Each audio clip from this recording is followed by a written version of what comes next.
कि तुसी सजन तो मेरी अखी हो, अखी कट के वग वंजिया नहीं।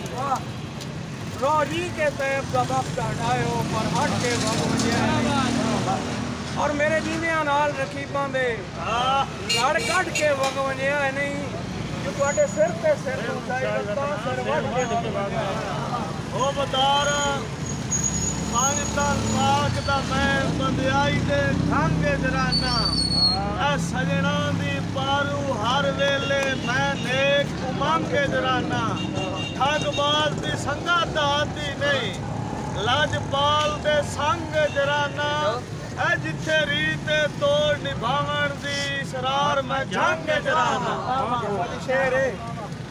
के नहीं मुंह चो कड़ियां मुल्क दे सामे इन हां एक सदरा होइयां सारे फोटे जिगर ते फट कीते अखी होइयां कान रोइयां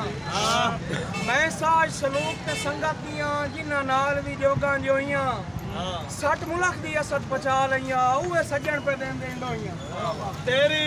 तेरी वेस के शक्ल निवाणी ते मेरा यार मैं केड़ा चुका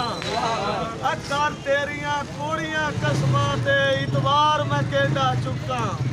ते हाँ शुरू तू सजो रकीबां दा दिलदार मैं केड़ा चुका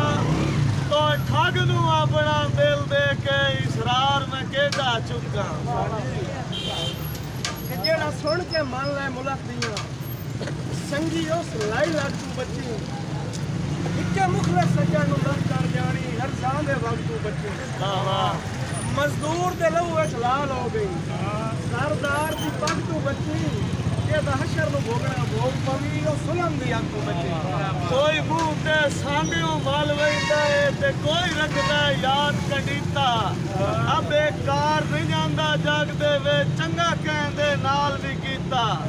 वड्डे घाटे देंदा संगतां विच होवे लगदा जे बदनीता जेड़ा निमक हलाल इसरार होवे पानी याद रखेंदा पीता बाजी के जेड़े डांड देंदी ओ सांगियां दी मैं तो वो फिक्रूटा होयो वाह वाह क्या नाल आसमान रलाई रखे उसे भी रहता होया और आज वक्त दी थोड़े तोड़िया होया भावे असन मलूटा होयो और जैनू वट के अपना सिर पे कजे उसे सर दा बूटा होयो वाह वाह